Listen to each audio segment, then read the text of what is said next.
Brandi. Brandi is a former engineer turned screenwriter, actress, and producer.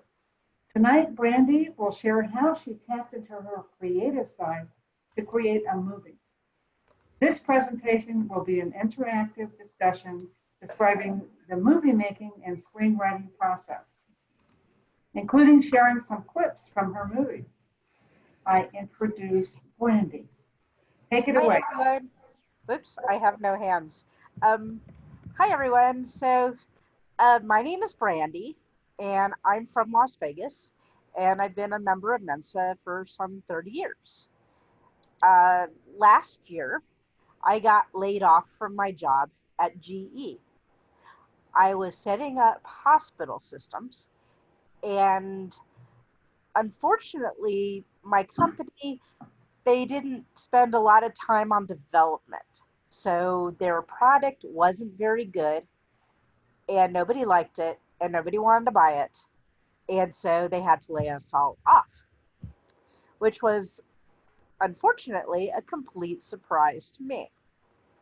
So I was laid off. I was incredibly depressed. And I had enough money and enough resources that I could spend a year figuring out what I really wanted to do. Because I was at the time 51 years old, and absolutely nobody wanted to hire a 51-year-old engineer. The software that I was proficient in, oh, somebody just turned me off. The software, oh, okay, the software that I was proficient in was a big piece of garbage, and it was like being an expert in Betamax. Just nobody was using it, nobody wanted it. I was totally useless. And as far as learning other things, I thought I could learn other things.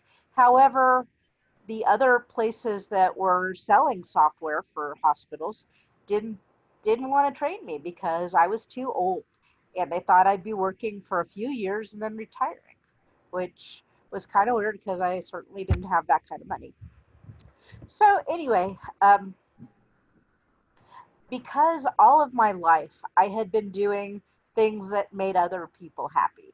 Like, I wanted to be a writer when I was going to college, but everybody told me that is such a bad idea. You know, you don't know where your next paycheck is. You should do something more practical. So again, I went for the practical. And although I had a really great career, setting up hospital systems, it was never really fulfilling for me. It wasn't something that I really wanted to do. So I thought and I thought and I thought, and I decided that I was going to make people laugh. I was going to spend a year learning stand up comedy and becoming a stand up comedian. I went to my first open mic. Are you guys familiar with the concept of an open mic? Yeah. Okay. Yeah. I went to my first open mic. I was awful. I was awful. I went with my three jokes. I promptly forgot them all. I figured I'm going to need a coach. So I went and I found a coach, and the rest is history. Um, I was doing stand up comedy with my coach, and I wasn't getting any better at it. But I was still trying really hard. I figured I was going to do this. I was determined. So one of the things my coach did with me is he would make introductions for me. And so I got to meet this person who did corporate comedy. And I got to meet this person who was a comedian on a cruise ship, which I was really interested in. And one day, he introduced me to somebody who directed comedy movies. And one of the things about my comedy coach is he didn't tell me any reason why he was introducing me to these people. So I would just go in there blind, like, oh, hi, I'm Brandi. Tell me about what you do. So I didn't know why I was meeting this director. So I figured I would pitch him a couple of ideas. I would tell him a couple of ideas I had for movies and see what he thought and see if anything came of it. So I pitched him a couple of ideas. He hated them. And then I pitched him my last idea and that was the story of my life. Basically, somebody who's an engineer, a little older in life, decides to be a comedian and goes through that process. And he loved the idea, and I told him, I can get the screenplay for you by the end of the month. Okay, so yes, Amy is laughing at this. Yes, that was very funny because I had not started the screenplay. I didn't know I was writing a screenplay. Yes, yes. So I promised him I will get it to you by the end of the month. Uh, the end of the month was 3 weeks away. So I started at my computer and I wrote the first draft in 3 weeks. And I showed it to him and he loved it. And we all decided to make it. Because they couldn't think of anybody who would want to be me, I got to play myself. Even though I had absolutely no experience acting, I didn't have any experience screenwriting, and I certainly didn't have any experience producing. So off we went, and we made a movie. So that's my life in a nutshell so far. So we have 6 minutes already. So I can show you some clips. As you can see, I am not a professional speaker. I know that must have been a complete surprise to everybody here, but I'm not a professional speaker. This presentation is meant to be interactive. If you want to comment, if you want to send me a message, I'm all for that. I can show you some clips of what I've done. I can tell you about the process of going to Los Angeles and shooting video and working with actors or working with a director and everything that happens, honestly. I can open the door to that movie making world and show you what the magic is. Is anybody impressed? Of course. Okay, I will show you my first clip as soon as I figure out how to work Zoom. Okay, select the share screen on Yeah. the bottom and then select the clip you want to show. Okay, can you see my screen now? Yes, we see a Yes. Okay. beautiful woman with glasses. Elaine is a wonderful actress, and she played my mother. So here we go. Here is Elaine. This is the story of my life. My mother is going to her regular group, and you can see what happens. Hey, Laura, how's it going? Is Brandi with you today? Oh, yeah, she's out there parking the car. Oh, this lady. Just to let you know, Brandi got fired this week. Oh, don't say anything. Oh, hi, sweetie. Hey, everyone. So, Brandi, we heard you got fired. Mom, oh my God, I told you not to tell anyone. I got laid off. I didn't get fired. Well, what makes you think it was me? In my day, we called it fired. None of this kiss-ass poof stuff, you know? Listen, they just didn't have enough work for me, so they let me go. I didn't do anything wrong. You mooned your boss. Both cheeks, as I recall. That's no way to ask for a raise. In my day, that was the only way to ask for a raise. I got fired for doing that too. Turns out my boss was a homo. Oh no. I once got a job by showing over the leg, but not my whole keister. I didn't show my Now, can you please do this? Brandy's ready. Let's just start the game. By the way, what did he have to say about the incident? Your boss is a woman? Are you a homo? No, I like men. Oh my God. It's okay. This is a safe place. Oh, safe space, my Aunt Fanny. Next thing you know, they'll all be up in here trying to convert us. Carpet munchers everywhere. That's what they do.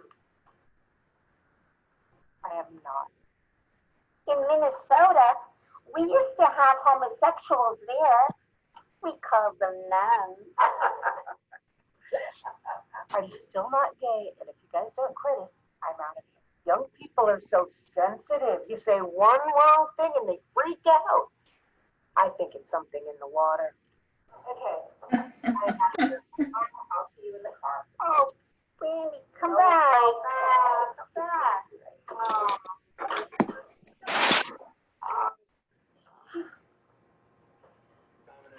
I'm with you.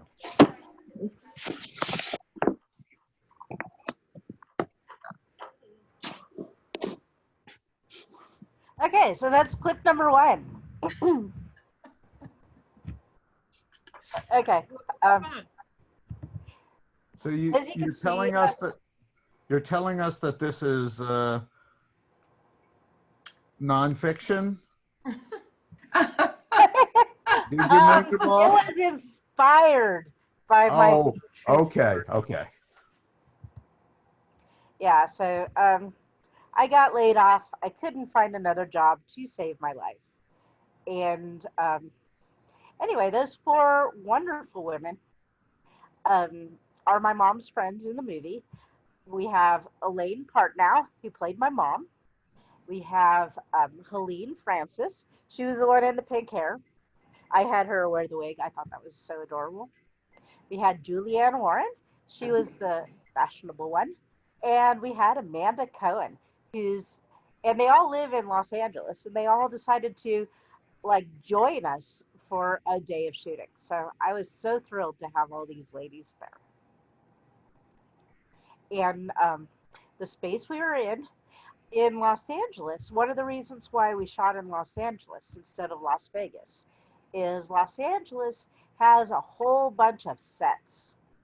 So you could go to a place and they have a coffee table set up, or they have a bedroom, or they have a bar, and you can rent them for anywhere between $50 an hour and $200 an hour, depending on the space.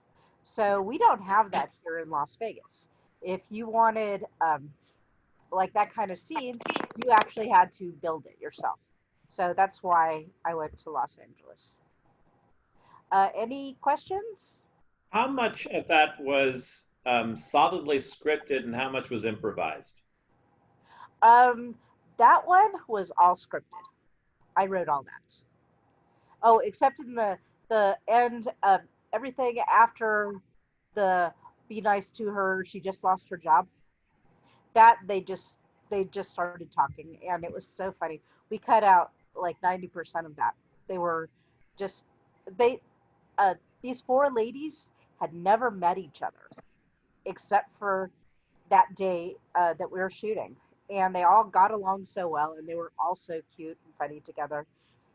And there's so many women of that age in Hollywood that are so wonderful and so talented, and they're just not being used. So they were just so happy to be on set and performing for me. Okay, any other questions? Why do you have the Golden Gate Bridge as your background? You're talking about Los Angeles, but you have San Francisco. Well, because the other background was moving, and it was doing weird things to my hair. And I'm kind of sensitive because I have the pandemic hair going. I don't know if you can see, but that is gray. That is freaking gray. Yeah. And What's wrong with gray? Good point. Good point. Oh, well, gray is great, but half gray, not so great. At least on me. You know, Your background also might be consuming some of your bandwidth because it was a little choppy with the video, and I think that has to do with bandwidth. okay, well, if I can figure out how to turn that off, I would. Well, I mean the video background. This probably isn't affecting it, but the video, something's affecting it because it was a little choppy. Okay. Does everybody else agree with that, or was it just me? Yes, I agree with that. The background, the audio was poor quality, but I worked with it. The audio gets a bit choppy in some places, yeah. Okay. I don't remember how I did that. It's your video, when you see that video icon that says stop video, hit the up arrow and then choose virtual background option Where is that?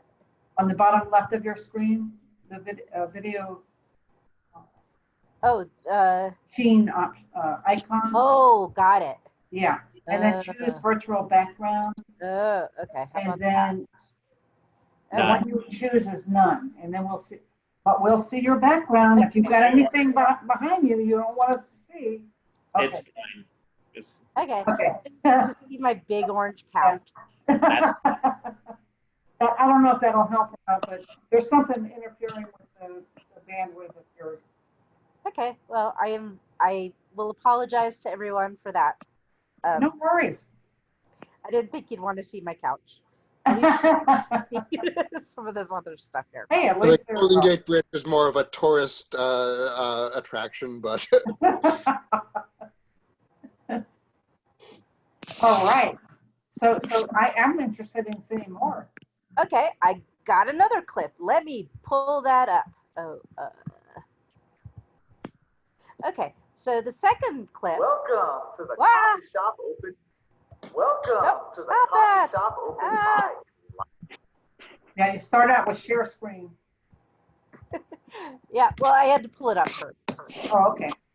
Okay, so here I come. This clip is my first open mic. So at this point in the story, I've decided I'm going to be a stand-up comedian. So I wrote 3 jokes and I went to the open mic. And we have the MC of the club here, and his name is Kevin LaHaye, and he is absolutely amazing. But here we go. Yeah. Can you all see that? Yes. Yes. Yes, I can. Yep. Yeah. Okay. Yes. Here comes Kevin. Here comes Kevin. Welcome to the coffee shop open mic. Lattes of Mass. The best Monday afternoon open mic 4 miles from the strip. Give it up for your first comic, very funny lady, Brandi Hoffman.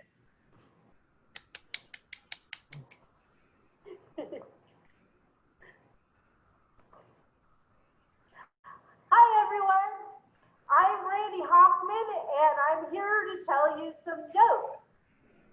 So my mom and I live in a senior center and the ladies there all love dominance. The game, not the pizza. So when they play, you have never heard such mean things before. They always say terrible things to each other. I think it's because they all take their hearing aids out and they can't hear each other.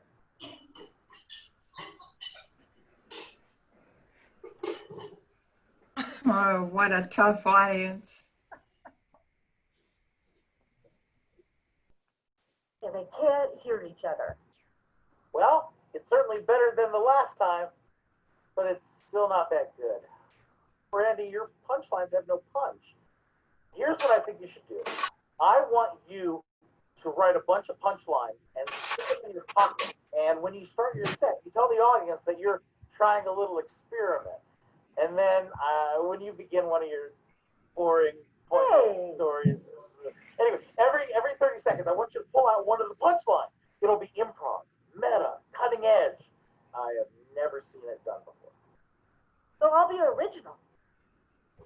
Certainly will. Let's hear it for a very funny lady. Okay, so that was my next clip. I can talk about shooting movies in a pandemic. So we started shooting in February, February, very late February, the last week of February. And everything was great. And we kept shooting and shooting and shooting. We had a very relaxed schedule because this was my first time ever shooting a movie before. And we didn't want to overwhelm me because I was doing so much. I was writing it, I was producing it, and I was acting in it. And it all at times got a little overwhelming. In addition to those 3 jobs, I was also the props person. I also had to make sure that the locations were okay. I put out the call sheets, which are basically documents that tell everybody where they got to be and at what time. And there's also some legal information there, like where the nearest hospital is and different things like that. So I was doing a whole lot. So since it was my first screenplay, I had lots and lots of locations. So we filmed in different bar sets and people's houses and the park and everywhere. So the process of a call sheet, while it shouldn't have been that difficult, well, because I was doing it all, just was overwhelming. So we weren't very aggressive. Now, as I look back on it, I wish we would have been more aggressive because along came the pandemic. And the pandemic happened right before we were supposed to shoot, well, about 2/3 of the way through our shooting schedule. So all of a sudden, I couldn't shoot anything anymore. We had to go back to Las Vegas, and pretty much, poof, it was gone. That scene where I was in a chair talking to my comedy coach, well, that was shot inside a hotel in Las Vegas because the location that we paid for, we can't use anymore. In Los Angeles, there's tons and tons of wonderful sets that are absolutely beautiful. Did you guys saw the set with the bar? That was like a real bar inside a warehouse. There was no ceiling, and there were hidden plugs everywhere for like sound equipment and lighting and stuff like that. It was a great place to shoot. Oh, and it had a bar with real glasses and real drinks. It was awesome. But all of a sudden, here comes a pandemic, and nobody can use those sets anymore. The people who own these sets were paying so much insurance just to open up because nobody wanted to insure them anymore. So the same bar set, which cost me, I think, about $150 an hour, which honestly, for what I got, was pretty darn good. Because it was the bar, it was the stage, it was where our barfly was. That was Laura. She was watching. All of that we got for $150 an hour. Now, if I were to go back, it would be over $1,000 an hour. So who can afford that? So we had to make do. So all of a sudden, I shot a whole lot of scenes in my chair at a hotel. It didn't turn out quite what I wanted, but honestly, there's no going back. You know, I had probably 50, 60 people working on this with me. And now most of them are doing other things. So I can't get the group back together. Any other questions about shooting films in a pandemic and how much that sucks? Brandi, what's your end game with what you've already done? Is it trashed, or are you going to try to resuscitate it? That is a great question. The director gave me all the footage, and the sound lady and I, we're good friends. We met at the writers group, and so I've known her for a few years. She's she was in the Air Force. She retired from the Air Force, and then using her GI Bill, went and got a degree in film at one of the local universities here. So she loves making movies. So of course I hired her right away, and she was working on mine. So the director showed us footage of the completed movie so far. And even though both of us have seen the script, we know what the story is, based on the footage we've seen, we couldn't figure out the story. We didn't know like why Brandi was doing this and what happened here, and it just didn't make sense. So what we're going to have to do is we have to figure out how to fix the story, because I know what the story is and I don't understand it watching my movie. So you're not going to understand it at all unless I give you the actual screenplay to read along with your, watching the movie. You're not going to understand it either. So I think what I'm going to have to do, oh, and again, pandemic, we can't get groups of people together, and half the people that were in my movie are no longer available. What I think I'm going to have to do is I think I'm going to have to write a narration and just have a narration following me throughout the movie saying what's going on, because you certainly can't tell by what's happening in the screen. Um, the screenplay was really good and everybody really liked it and the story was really clear, but a lot of that stuff we can't shoot anymore. We had a huge crowd. We had 3 huge crowd scenes. You know what happened to crowds? No more crowds. We had hired all these people to come and be a crowd. They can't be a crowd anymore. I don't want to hog the question. I'm curious what the story is. Feels like an All in the Family type thing, with Archie Bunker, kind of ish. But what is the message behind your your story? Okay. Well, in the story, one of the things that I wrote originally was I really, really wanted Amy Schumer to be in my movie. So I wrote her a part, and she was going to play herself. And we figured out a price, and then the pandemic happened. And Amy Schumer went to upstate New York into a bunker and has not been seen since. So no more Amy Schumer. No, too bad. Yeah, I know, because it would have been such a fun part for her, and I'm sure she would have loved it. But yeah, it didn't happen. So in my movie, I was supposed to be kind of stupid at the time, and I accidentally upset poor Amy Schumer. And so throughout this movie, she has a big grudge for me. So I learned how to be a stand-up comedian. At the end is a huge competition, and one of the judges is Amy Schumer.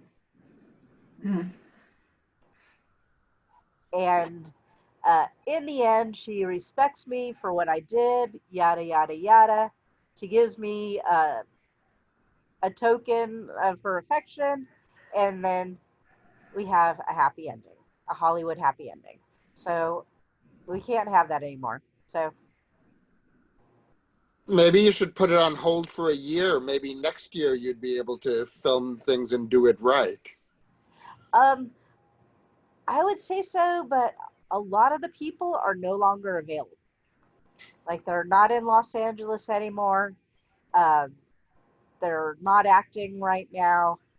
Some people, I had a casting call. Casting call was so much fun. We gave people like um, parts of the screenplay, and they were supposed to read for whatever part they wanted. So even though I hardly ever, well, most people in my movie were not paid. They did it for the recognition. They did it for what's called a reel, which means they took clips from my movie and put it together, and they could use that to find more work that hopefully paid more than I did. Oh, and we fed them. We fed them lunch, and depending on how late the shoot was, dinner. We had bologna sandwiches, and actors in Los Angeles really like bologna sandwiches. Just so you all know. I don't remember where I was going. Sorry. Then you're talking about whether that you'd be able to shoot next year. Well, maybe Amy Schumer would be available again then. Well, I replaced Amy. I decided, oh, she's being a diva. I don't want her in my movie anymore. So I replaced her with a lovely Los Angeles actress named Mary Kennedy. And Mary Kennedy, she knew she was second choice, but she loved the part, and she played the famous comedian just so well. And I was so happy with her.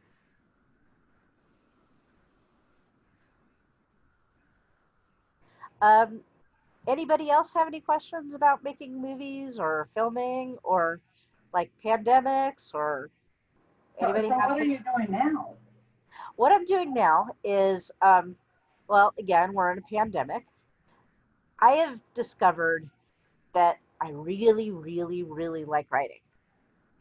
And I also discovered that all my years of being an engineer have prepared me to be a producer. Because one of the things that a producer does is you get all your ducks in a row. And as an engineer, that's one of the things you do. You get all your ducks in a row. And so when it's time for like the software to go live, you're all ready. And everybody knows what they're supposed to do. And it all turns out great. Well, that's producing too. You figure out who your actors are. You figure out where you're going to shoot. You figure out your technical people. Who's going to bring what equipment? What kind of insurance do you have? How much are you going to pay everybody?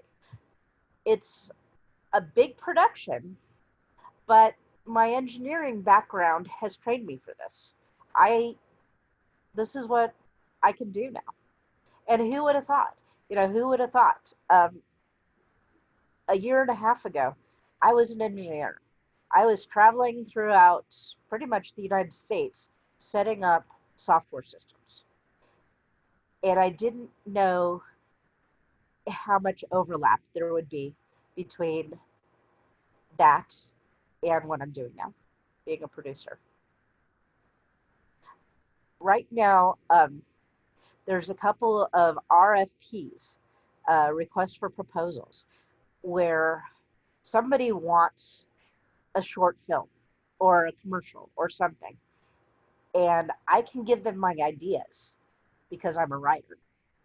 I can say, this is what I envision for your movie, and I can set it up, and I can say, I can do this for this amount of money with these people, and it's exactly the same as, oh, do we let Amy in? Okay. I let her in. Okay. And it's exactly the same as when I was a software person preparing for a go live. the translation between the skills is like almost 1-to-1, except I have to be more social and I have to wear pants. I think that's a fascinating point that you're making. The correlation between the two extremely diverse job skills, professions, Well, engineers. It's amazing. Industries Yeah. are totally different. It is. Never would have connected those dots. That's fascinating. Oh, yes, yes. If I can interject for a minute here, I also have a extensive data processing background.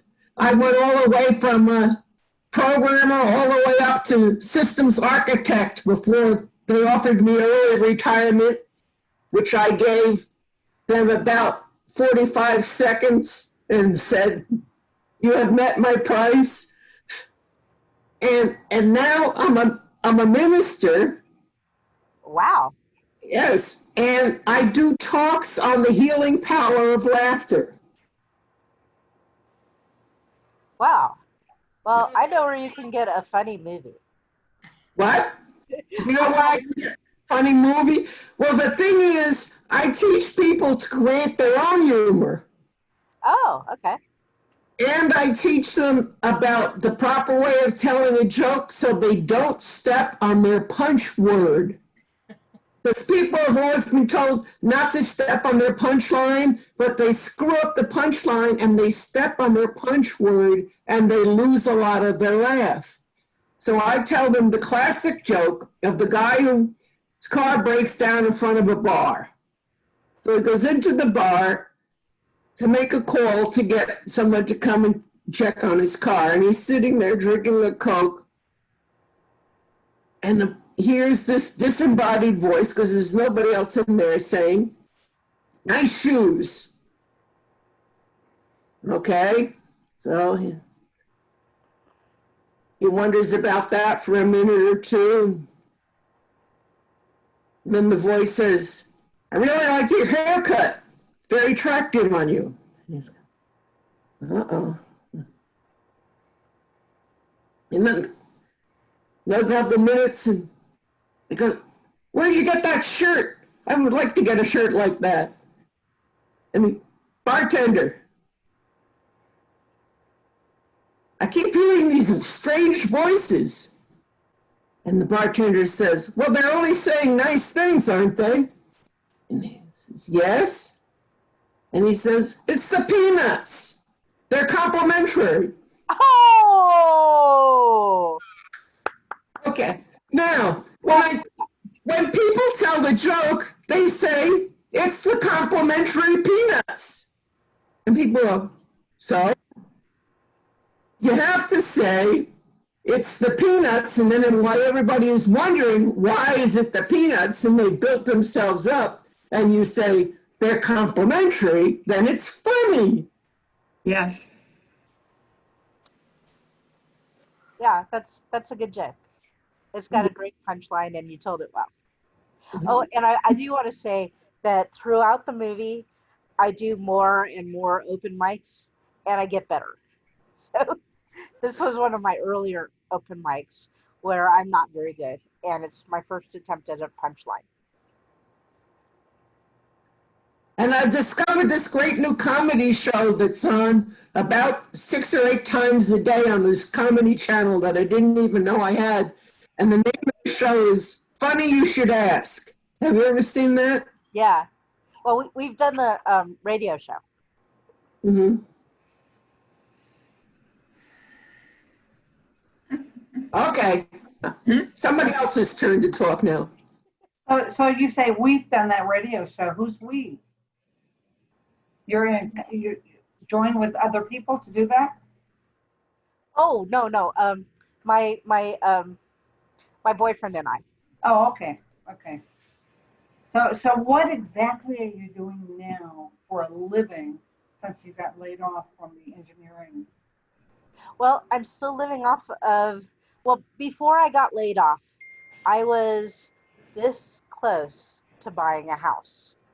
I had saved up 20% of the purchase price, and I had gotten the home inspection. We had a closing date, and like 3 days before the closing date, that's when I got laid off. So I had this huge chunk of money, and I figured I could either spend that money and look for a job, which, again, people weren't all that thrilled about a 51-year-old engineer who was an expert in software that sucked. Somehow that market was saturated. So I figured out I was going to spend a year doing comedy and living off my savings. So right now I'm still living off my savings from when I was going to buy a house. And I'm very, very glad that I got laid off right before I closed on that house. No kidding. Yeah. If I hadn't, I would have been frantically looking for a job at 51 and nobody wanting to hire me.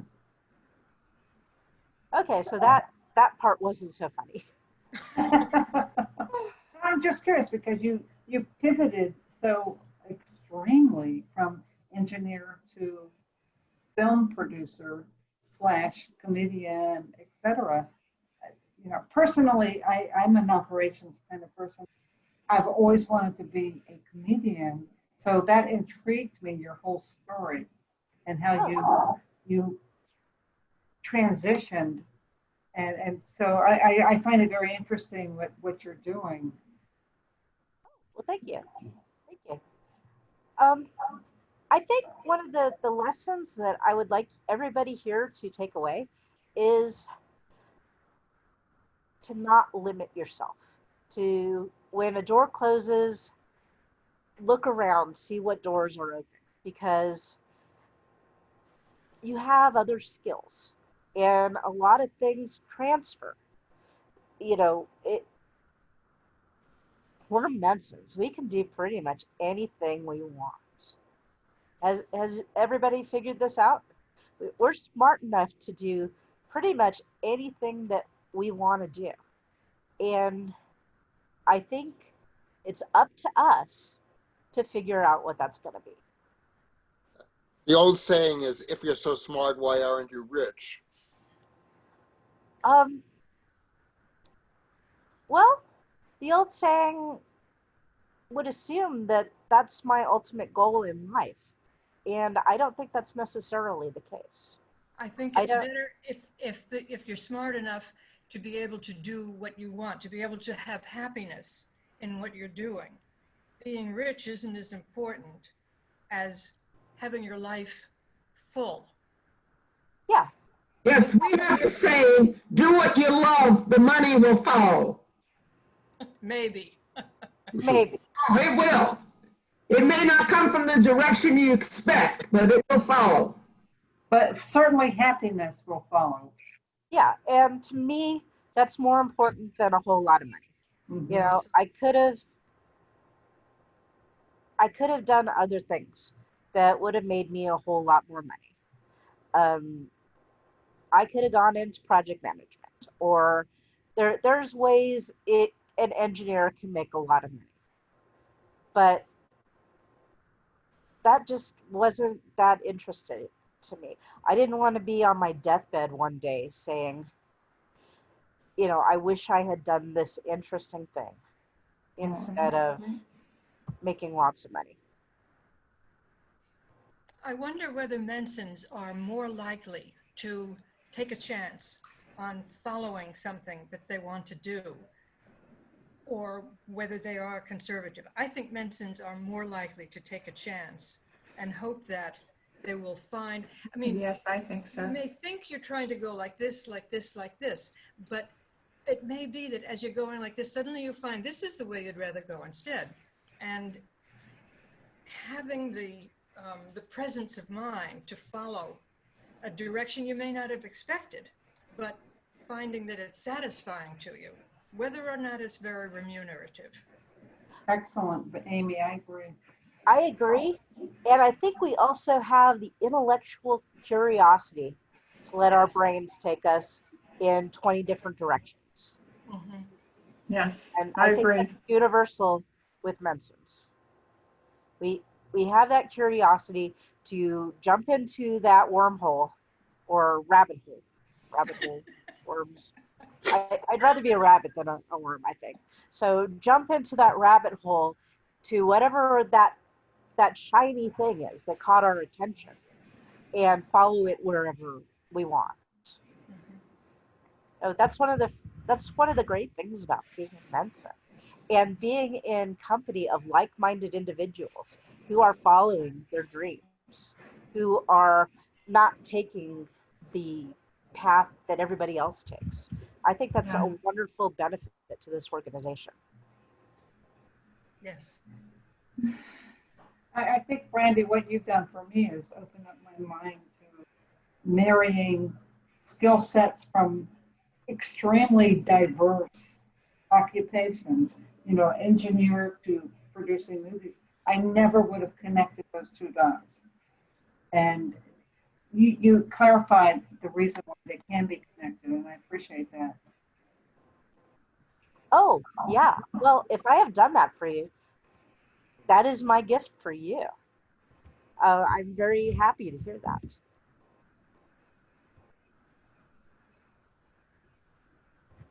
Okay. I think that's it. Yeah, If anybody else has any questions, speak up. I'm friendly. You can talk to me. I can see that. I could see that from the moment you signed on, Brandi. It was very nice to meet you. Oh, it was very nice to meet you too, Cindy. And all of you. Joke. I have a closing joke. Okay. I'm laughing already. Why should the Leaning Tower of Pisa have a clock in it? I don't know. What good is the inclination if you don't have the time? Okay,